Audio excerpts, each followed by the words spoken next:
ನಮಸ್ಕಾರ ಎಲ್ಲರಿಗೂ. Welcome to master trading. So today ನಾನು ಏನು ಟಾಪಿಕ್ ಕವರ್ ಮಾಡ್ತಾ ಇದ್ದೀನಂದರೆ option buying and selling and also that to in MCX commodity market ಇದೆ ಅಲ್ವಾ. ಸೊ ಕಮೋಡಿಟಿ ಮಾರ್ಕೆಟಲ್ಲಿ ಅನಾಲಿಸಿಸ್ ಆದಮೇಲೆ ಹೇಗೆ ಬೈ ಮಾಡಬೇಕು, ಸೆಲ್ ಮಾಡಬೇಕು, ಯಾವ ಆಪ್ಷನ್ ಸೆಲೆಕ್ಟ್ ಮಾಡಬೇಕು ಅಂತ ಇಲ್ಲಿ ಎಕ್ಸ್ಪ್ಲೈನ್ ಮಾಡ್ತಾ ಇದ್ದೀನಿ. So I will be sharing the screen. ನಾನು ಒಂದು ಅಕೌಂಟ್ ತೋರಿಸ್ತಾ ಇದ್ದೀನಿ. ಸೊ ಇದರಲ್ಲಿ ಇನ್ವೆಸ್ಟ್ಮೆಂಟ್ ಬಂದು 50,000 that to in 2 months the profit is 55,000 ಆಗಿದೆ. ಸೊ ಹೇಗೆ ಇದು ಸಾಧ್ಯ ಆಯಿತು? ಸೊ ನಾವು ಪ್ರಾಫಿಟ್ ವಿತ್ ಲಾಸ್ ಕೌಂಟ್ ಮಾಡೋಣ.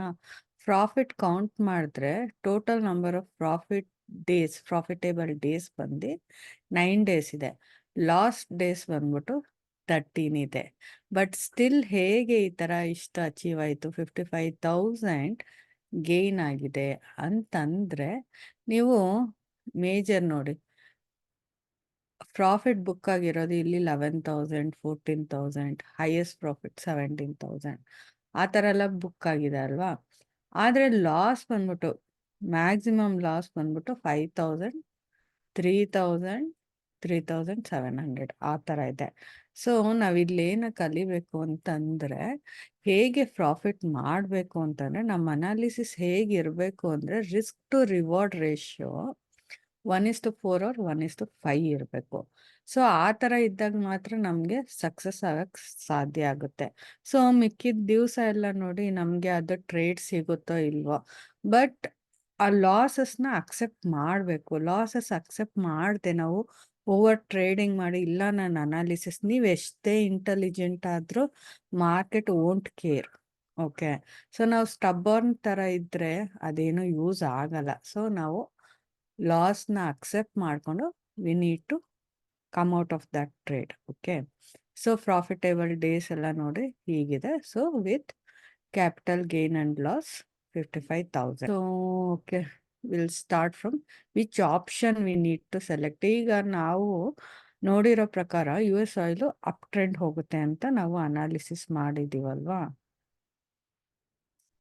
ಸೊ ಯಾವುದು ನಾವು ಸೆಲೆಕ್ಟ್ ಮಾಡಬೇಕು ನೋಡಿ. First crude oil. ಈಗ ಪ್ರೆಸೆಂಟ್ ಮಾರ್ಚ್ ಇದೆ ಅಲ್ವಾ month. So March month 17th is the expiry. So ನಾವು ಮಾರ್ಚ್ ಮಂತ್ ತೊಗೊಳಕ್ಕಾಗಲ್ಲ. So next month April 17th April crude oil ಅಂತ ಸೆಲೆಕ್ಟ್ ಮಾಡಿ. ಸೊ ಅದ್ರ ರೀಡಿಂಗ್ ಏನು ಬಂದಿದೆ, sorry this one futures select ಮಾಡಬೇಕು. 19th ಏಪ್ರಿಲ್ ಇದೆ. ಸೊ ಅದ್ರದ್ದು ವ್ಯಾಲ್ಯೂ ಎಷ್ಟಿದೆ, 6,680 ಇದೆ. ಸೊ ಅದಕ್ಕೆ ಅಂದಾಜು ಅಂದರೆ ನಿಯರ್ ಬೈ ವ್ಯಾಲ್ಯೂಸ್ ಅಂದರೆ 6,700 ಆರ್ 6,800 ಅಂದರೆ ಬೈ ಮಾಡ್ಬೇಕಂದ್ರೆ ಅದಕ್ಕಿಂತ ಜಾಸ್ತಿ ಇರಬೇಕು. ಸೆಲ್ ಮಾಡ್ಬೇಕಂದ್ರೆ 6,600 ಆರ್ 6,500 ಪಿ ಅಂತ ಆ್ಯಡ್ ಮಾಡ್ಕೊಳ್ಳಿ. ಬೈ ಮಾಡ್ಬೇಕಂದ್ರೆ CE. ಸೊ ನಾನಿಲ್ಲಿ 6,700 CE ತೊಗೊಂಡಿದ್ದೀನಿ. ಸೊ ಇದ್ರ ವ್ಯಾಲ್ಯೂ ಎಷ್ಟಾಗುತ್ತೆ, ಕಾಸ್ಟು 223 ಇದೆ ಅಲ್ವಾ. 223 ಅಂತಂದರೆ ಆಲ್ಮೋಸ್ಟ್ 22,300 ಆಯಿತು. ಅಂದರೆ 23,000 ಅರೌಂಡ್ 23,000 ಇದ್ರೆ ನಾವು ಇದು ಆಪ್ಷನ್